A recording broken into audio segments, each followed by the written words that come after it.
Hi, this is Joseph Phillips. In this presentation, you'll learn some human resource theories that you'll need to know for your PGMP examination. First is Maslow's hierarchy of needs. Maslow's hierarchy of needs states that we all have 5 basic needs in order to reach our completeness as an individual. Basically, we'll start at the bottom and work our way up. We have to have physiological needs satisfied before we can work our way into the need for safety. So in other words, we need to have water and food first, and then we can achieve the need to have safety. Once we have safety, we can achieve the need for social, and then self-esteem, and then ultimately self-actualization.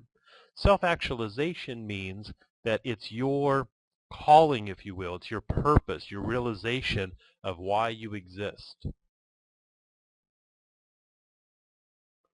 Next, you'll need to know about Herzberg's theory of motivation. Herzberg's theory of motivation states that there are 2 types of agents that exist in an individual. At the bottom, we have hygiene agents. These are the expectations that an individual has in their role as an employee. So things like job security, a paycheck, acceptable working conditions, and relationships with their supervisor and colleagues. These have to exist first. Once these things exist, then the organization can promote performance by offering motivating agents.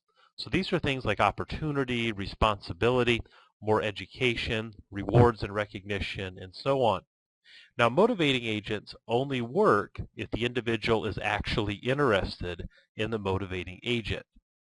Now, the absence of a hygiene agent will demotivate. So those must exist first. So the idea is that if you want to promote performance, you offer things that the individual is interested in. McGregor's X and Y describes a management concept of how management can see employees.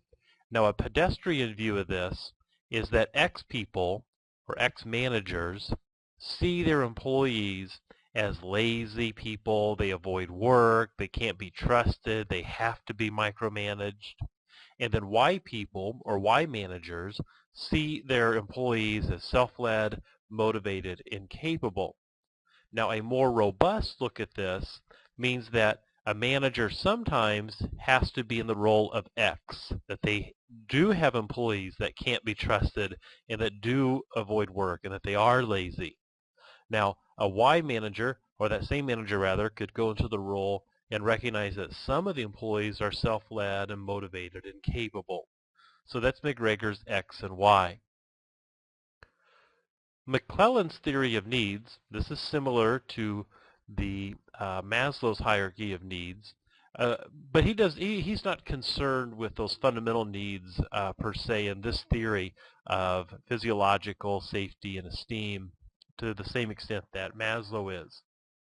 McClelland's theory of needs describes 3 needs: achievement, affiliation, and power, that are shaped by life experiences and they're acquired over time, that drive motivation and performance in the individual.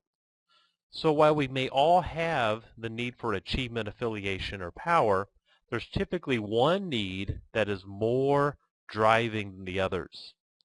Now, power is the interesting one. That an individual that is driven by power, there are 2 types. That you have personal power and institutional power. How an individual knows, or an organization knows about an individual, which need is driving that person, is by completing a thematic apperception test. This is a test that gives some scenarios and stories, and based on how the individual responds to those stories, those different themes, will reveal the likelihood of one of these needs driving the individual in their life. There are a couple other theories or thoughts you need to know for your exam. You have Weechi's theory Z. This is sometimes known as the Japanese management style, and it describes lifelong employment. You have the expectancy theory, that people behave on what they believe. on what they believe their behavior will bring them. In other words, if I believe you're going to give me a bonus or a reward for doing a good job, I'm going to behave accordingly. But if I work extra hard and I beat the deadline and I do a good job and you don't give me that bonus, in the future when you tell me that you're going to give me a reward if I work hard, I'm not going to believe you, so I'm not going to work hard. The halo effect is a false belief based on a person's experiences.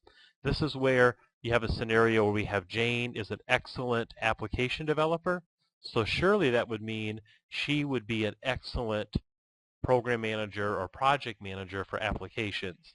There's a false belief based on that individual's experiences. This has been a quick presentation of the theories you should be topically familiar with for your PGMP certification. Thank you.